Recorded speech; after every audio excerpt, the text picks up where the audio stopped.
Islom dini ikki buyuk manba, Qur'oni Karim va hadisi shariflar asosida barpo bo'lgan. Qur'on Alloh taoloning muqaddas kalomi bo'lsa, sunnat payg'ambarimiz alayhissalomning qilgan amallari, so'zlari va ko'rsatmalaridir. Shuning uchun ham hadis ilmi dinni to'g'ri anglashda beqiyos xizmat qiladi va ulkan ahamiyatga ega. Robbimiz kalomida quyidagicha xitob qilgan: A'udhu billahi minash shaytonir rojim.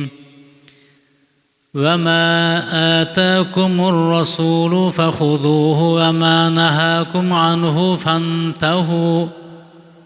Payg'ambar sizlarga nimani olib kelsa, uni olinglar. Nimadan qaytarsa, undan tiyilinglar. Hashr surasi 7-oyat. Ya'ni musulmon odam nafaqat Qur'onga, balki Rasululloh alayhissalomning sunnatlariga ham ergashishi lozim. Hozirgi oyat karimada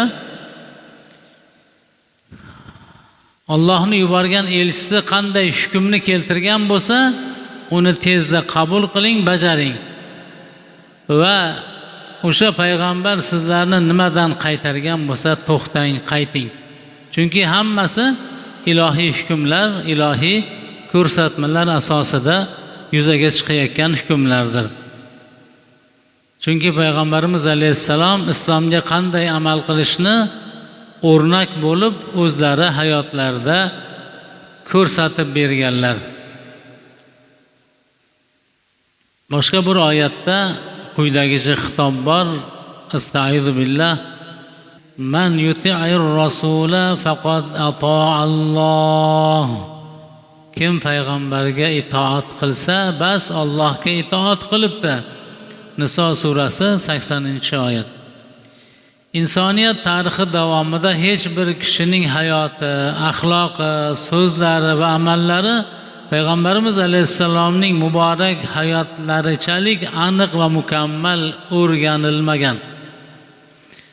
Dunyoda nomi chiqqan, dong'i ketgan odamlar juda ko'p bo'lgan. Ularning hayotlarida ko'p joylar xiralashib, maxfiy holatlari ko'p. Lekin payg'ambarimiz alayhissalomning hamma hayotlari sahobalarni ko'z o'ngida bo'lgan.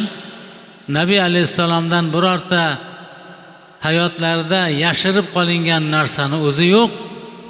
Shuning uchun ochiq oydin payg'ambarimiz alayhissalomning hayotlari. Dunyoda yagona inson shu.